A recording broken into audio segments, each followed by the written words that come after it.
So ever since I put this particular picture up on my Instagram and my Google Plus page of me and my girlfriend at Disneyland using the Oppo N3 in a kind of a special way in order to get a picture done, I've been getting some questions not only about how I got the picture, but the tool I use in order to do it. And as I'm finishing up my Oppo N3 full review, I thought it would be a good time for me to show you exactly what that's all about. So it's Joshua Vergara from Android Authority. What's going on, everybody? And as you can see here, I'm going to give you a feature focus on the O-Click. The O-Click does come in the package with the Oppo N3, and it also has a battery included, so you don't have to worry about buying one. Just pop that into there and you'll be able to slide the back cover onto the O-Click. The only problem I had with it is that the back cover seems to slide off pretty easily, but putting this on a key ring, since it is able to hold everything in place, is the remedy for that.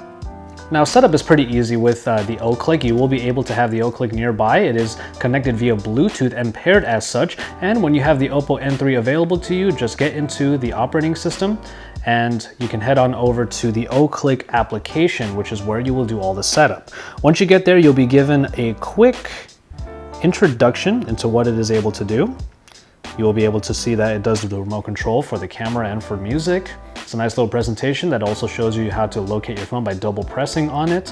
And then it also will be able to blink for notification alerts. The notification alerts are not really ones that I use very often because it's just a pulsating light. Much like the Skyline notification light on the Oppo N3, it's just one color. I can't really tell what different notifications there are, only that there are notifications.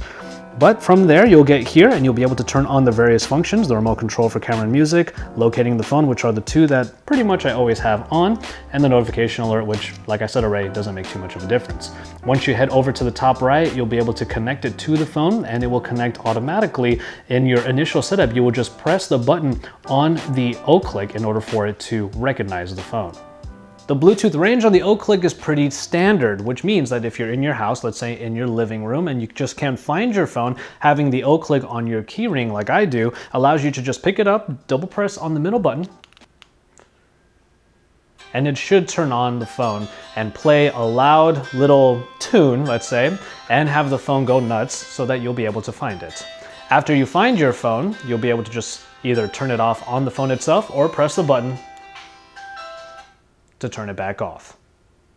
Well, that's obviously a marquee feature for the O-Click, but there's one big problem with it. If you walk outside of the Bluetooth range, then these two devices lose their connections. It should be easy to get them back, but that's not really the case. The instructions state that if you press the middle button and it glows white instead of red, then you have reestablished the connection with the Oppo N3. Unfortunately, that has only worked sporadically at best. More often than not, I've had to go into the actual application in the Oppo N3, go to the connection screen, reestablish the connection using the application, and then finally the O-Click would work again. That is far from ideal for anybody walking into a room trying to find their phone, but in order to get the O-Click to actually work, you have to find the phone first before anything else can happen. Now we have the up, down, left, right available here on the O-Click, and that is what you're going to use to control your music. In particular, controlling the volume and controlling your forward or backward on the tracks. If you hit the middle button, especially after you've already had some music playing in the native application for the Oppo N3, it will just play the music already.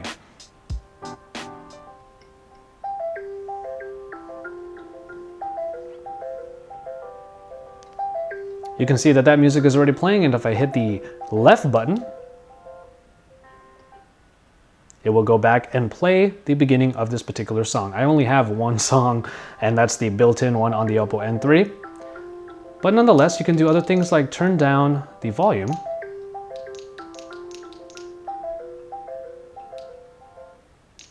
There you go. And you'll notice that the responsiveness of the buttons isn't necessarily that great. It's another issue that I've had with the O-Click, but it has come in handy for the other application, which is for camera. But it is also worth noting that these controls do not work for other services, which is a bummer for me because I prefer to do Google Play Music streaming. But now we come to the final usage for the O-Click, and that is as a remote control for the camera. Now, even when the Oppo N3 is stationary like this and the screen is off in standby mode, you can hold the middle button on the O-Click and it will access the camera. Now, obviously the camera is pointed backwards right now, and if I'm trying to take a self-portrait, I need it to move the other way around. hold the up or down button and you'll be able to move it in that particular direction. But on the other hand, if holding down the button in order to move the camera forward and backward is too much, you can hit the left or right button to make it go all the way around, all in one swoop. In this case, we'll hit the left button and it will move the camera all the way around, and you can see me right there. Press the right button, just tap that, and it'll rotate all the way back around. Now, of course, if we have the self-portrait area here, this is where the OClick's main functions come in, and it's awesome. The ability to just rotate the camera around, do it in just the way that you need it to, hopefully, with those increments being a little bit too big, at least for my taste, and then you just press the button and take your shot. So that's a rundown of all of the things the OClick is capable of. Now you know what the functionality is. But is it really a good product to have all the time around with your Oppo N3? Well, as a companion, it does work really well. And in those situations where it actually works very well, it's incredibly useful. But there are some problems, as you probably suspect. It's on my keyring, as you can see here, and the main problem happens when I have this in my pocket and other things in my pocket, like the other keys, happen to press what happens to be a rather large surface area for that middle button. During that trip to Disneyland, I found my phone going off playing music a lot, and when I took my phone out at other times, the camera was already on, which means I was losing precious battery life.